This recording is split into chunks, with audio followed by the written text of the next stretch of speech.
ఇదైతే ఆఫ్టర్నూన్, నిన్న ఆఫ్టర్నూన్ విపరీతమైన వర్షం పడుతుంది. నేను కొంచెం జూమ్ చేసి చూపిద్దామంటే అది కొంచెం బ్లర్ అవుతుంది.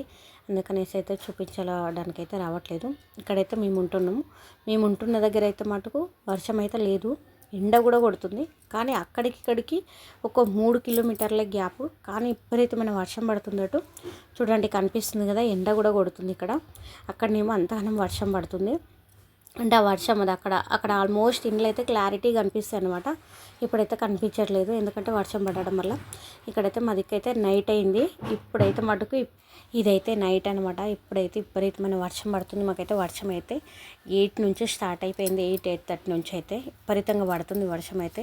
చూస్తున్నారు కదా, మొత్తం అక్కడ నుంచి నీళ్ళు అయితే ఇక్కడ దాకా అయితే వచ్చేసాయి కిందకి. ఎందుకంటే కొంచెం డౌన్ ఉంటుంది మాది, అదే వాటర్ అనేది చూస్తున్నారు కదా, మొత్తం ఇక్కడ వచ్చేసాయి. ఇదైతే పార్కు. ఇక్కడైతే నేనైతే బయట వర్షం ఎట్లా పడుతుంది అనేది చూపిస్తున్నా. చూడండి, వీడియో నచ్చితే లైక్ చేసి సబ్స్క్రైబ్ చేసుకోండి ఫ్రెండ్స్.